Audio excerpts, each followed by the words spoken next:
What's going on, everyone? So this one's a little different from the last couple videos because this isn't a situation that's actively breaking right now. This is more of a name that's quietly been floated as a fallback option, and I think it deserves its own real breakdown because when you actually look at the mechanics of it, I think there's more substance here than people are giving it credit for. Eric Pincus over at Bleacher Report specifically named Kyle Kuzma of the Milwaukee Bucks as a suggested target for the Lakers as they try to finalize this roster heading into the season. And look, I know the immediate reaction from a lot of you is going to be some version of, wait, didn't we already do the Kuzma thing, right? Given his history here.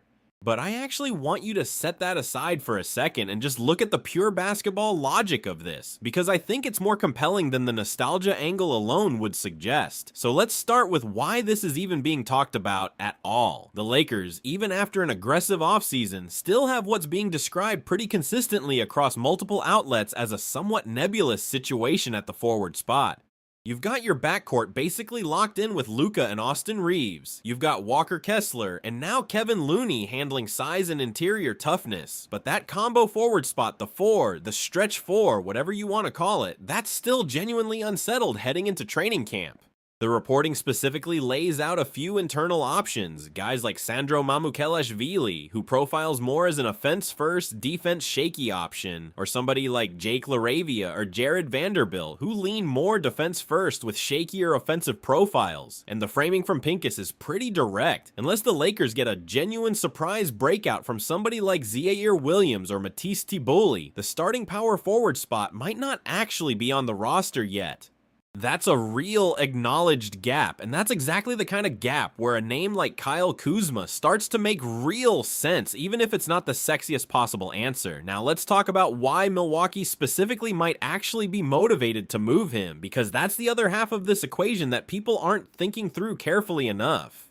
Kuzma's game has always been a somewhat streaky tweener forward profile. He can get hot and score in bunches. He's shown flashes of real shot creation, but he's also had real documented inconsistency issues throughout stops in Washington and Milwaukee.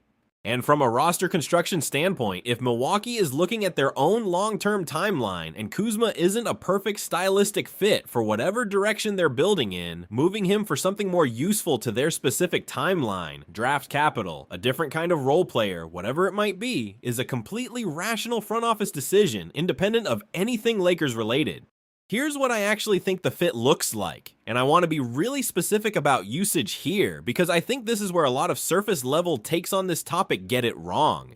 Kuzma, at this stage of his career, is not walking into a Lakers roster to be a number 2 or 3 scoring option the way he might have been earlier in his career trajectory. He's walking into a roster with Luka Doncic as the clear, unquestioned first option and Austin Reeves firmly established as the second. What Kuzma represents here is a specific situational offensive weapon. A guy who's streaky, sure, but streaky in the good way. A guy who can catch fire and put up 15, 18 points in a hurry off the bench or in a starting role if the matchup calls for it. And unlike some of the other internal options being discussed, he's shown across a real extended NBA career that he can actually create some of his own offense, put the ball on the floor, get to his spots, rather than being a purely stationary catch and shoot guy. I actually think the defensive question is the bigger one here, and I want to be honest about that rather than just selling you on the positives. Kuzma has never really been an elite lockdown defender at any stage of his career. He's a guy who competes, who's physical, who can hold his own in stretches, but he's not the kind of switchable, versatile stopper that a team ideally wants next to a defensively limited backcourt like Luka and Reeves. So if the Lakers do go this route, I think it has to be paired with real defensive investment elsewhere on the roster. You can live with one offensively skewed forward if everybody else around him is genuinely committed to the defensive end, but you can't stack multiple defensive liabilities and expect to compete seriously in a stacked Western Conference. Let's talk contract mechanics too, because I think this matters for how realistic this actually is. Kuzma's deal, from what's been reported around the league, is the kind of number that would require real matching salary to make work in a trade. This isn't a minimum contract, easy absorb type of situation. Which means if the Lakers actually want to pursue this, they're looking at attaching real salary from their own roster. Guys like Dalton Knecht, who's specifically been described as being at the bottom of the totem pole and primed for trade or release given the roster crunch, or potentially even more significant pieces depending on how motivated both sides actually are. And that's actually where I think the real underappreciated logic of this move comes in. The Lakers, according to multiple reports, are facing a genuine roster crunch. 16 players competing for a maximum of 15 roster spots once the season actually begins. That means somebody has to go regardless of what other moves happen. If you're going to be forced to move somebody off this roster anyway, doesn't it make more sense to use that outgoing salary as actual trade currency to bring back a genuinely useful, proven veteran, rather than just releasing somebody for nothing and getting zero value in return? That's the actual value proposition of a Kuzma trade beyond just the on-court fit. It's a way of converting a roster crunch problem you already have into a genuine asset upgrade. Now, I do want to address the elephant in the room here, because I know some of you are going to bring it up regardless. The history. Kuzma's original run with the Lakers had real ups and downs, real public perception issues, and I know there's a segment of the fan base that's going to have real reservations about revisiting that relationship, but I'd push back on that a little, honestly.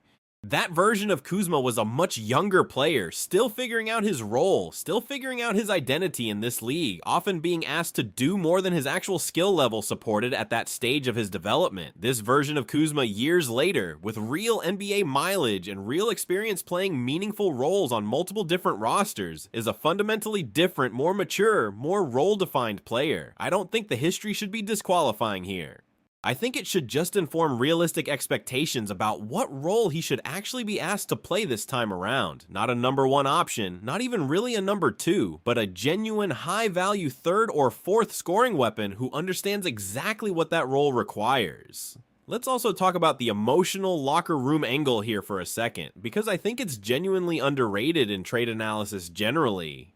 Kuzma has real documented championship experience from his time with the Lakers, including that 2020 bubble title run. Bringing back a player with that specific championship pedigree who also has real existing familiarity with the organization, the market, the pressure of playing in Los Angeles specifically, that's not nothing.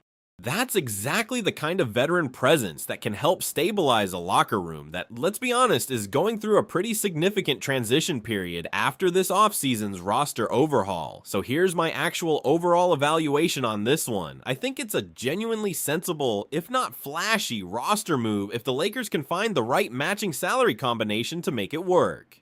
I don't think it's a move that dramatically raises this team's championship ceiling on its own, but I think it fills a real, acknowledged gap at forward with a proven NBA caliber scorer who has actual playoff and championship experience. And I think it solves the roster crunch problem simultaneously by converting an outgoing piece into real value, rather than just cutting someone loose for nothing.